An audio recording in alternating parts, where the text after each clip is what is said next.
Olá, lendo Romanos capítulo 3, eu verifiquei aqui uma questão que eu quero compartilhar com você, que é o uso que o apóstolo faz de alguns textos do Antigo Testamento.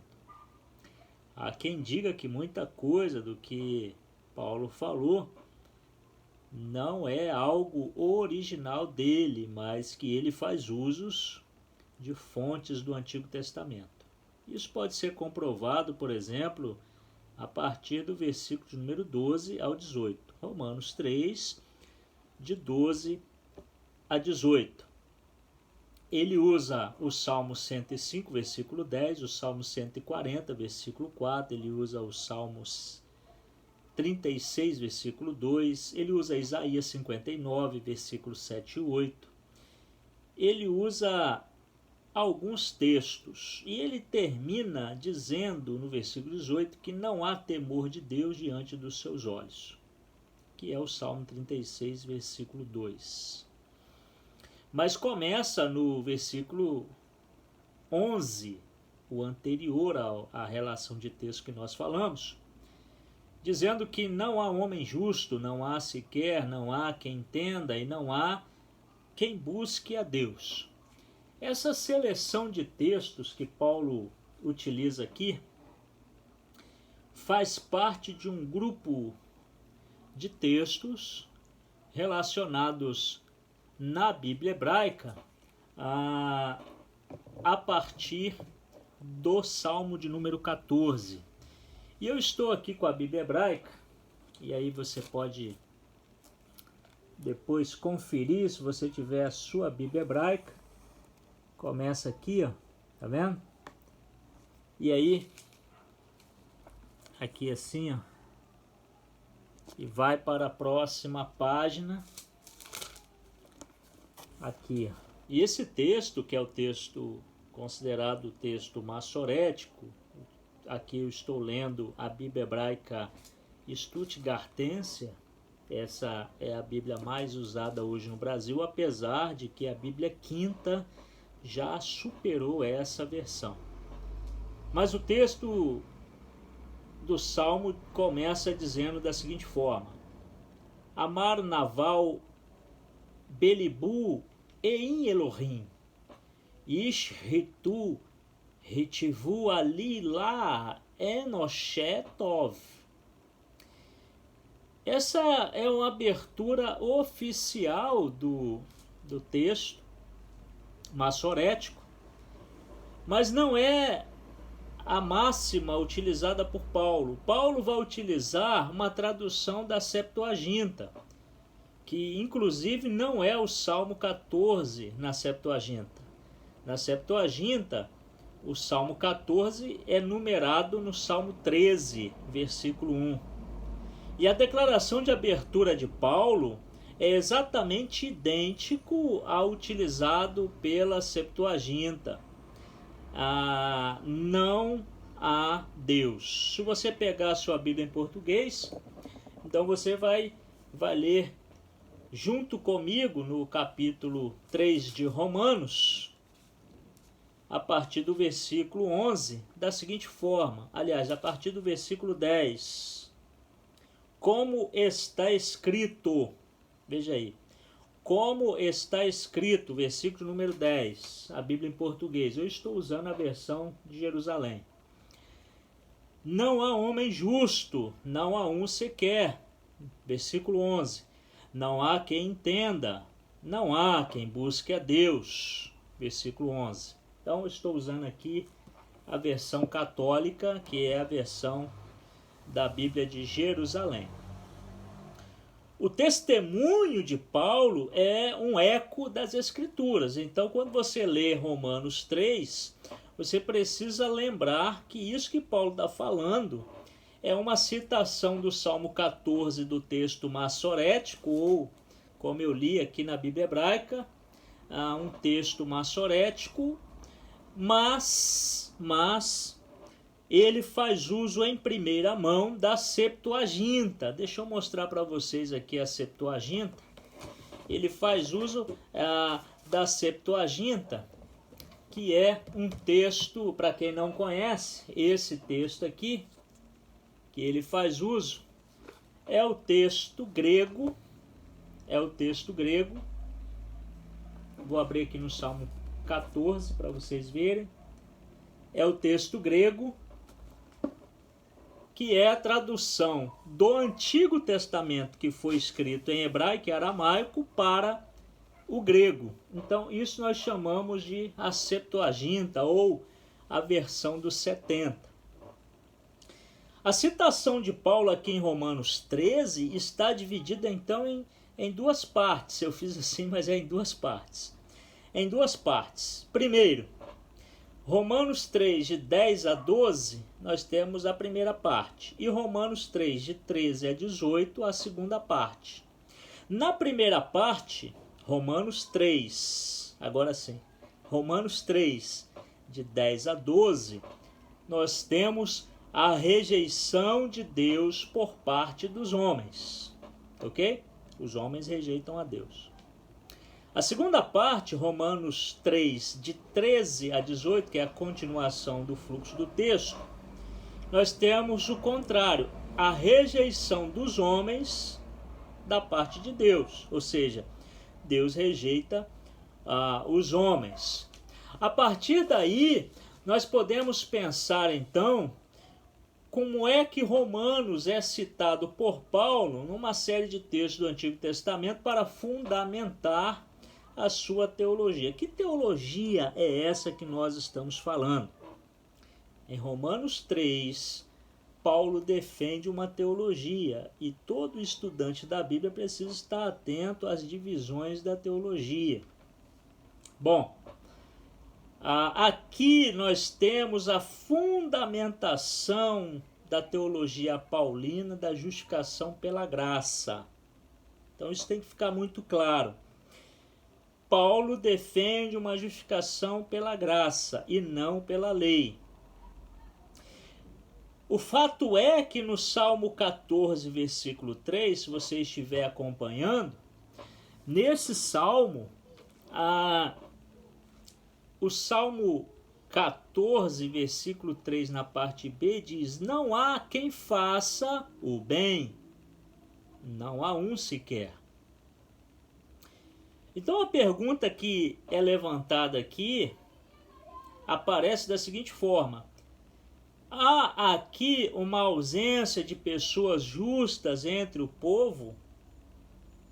Então essa é a pergunta.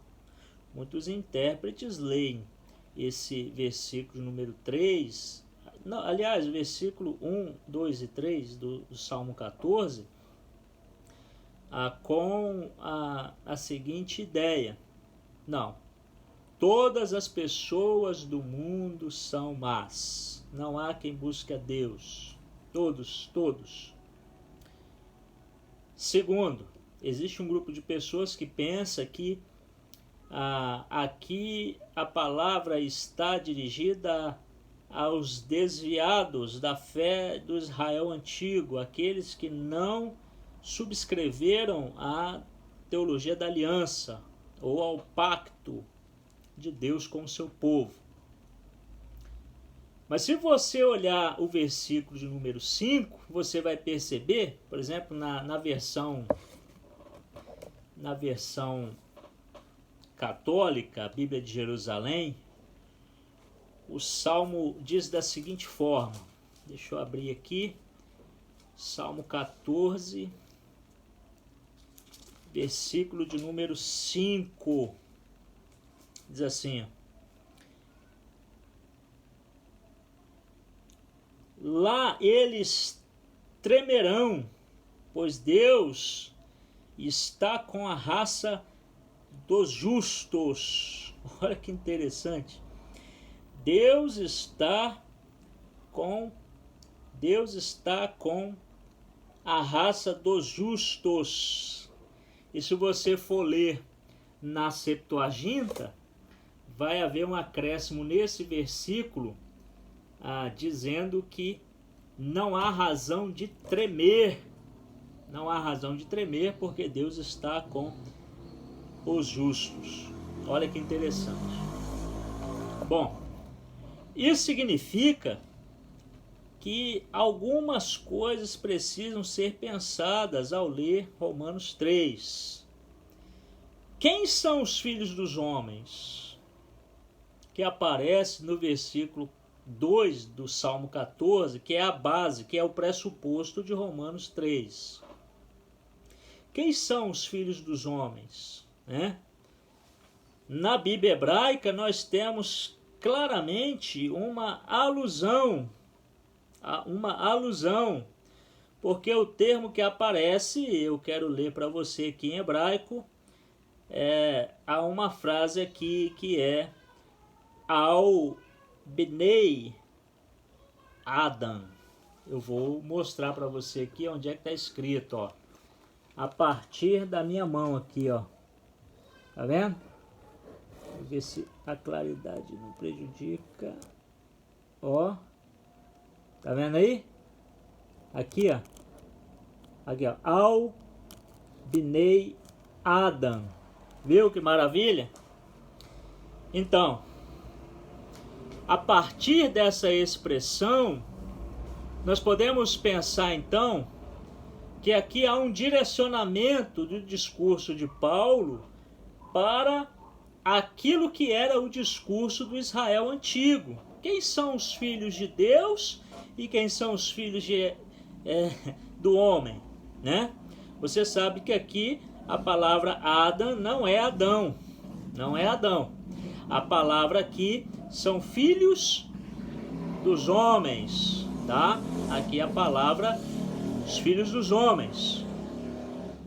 Em hebraico existem 3 palavras para insensato, que foi traduzido pela Septuaginta, que foi traduzido pelas as versões mais utilizadas em português.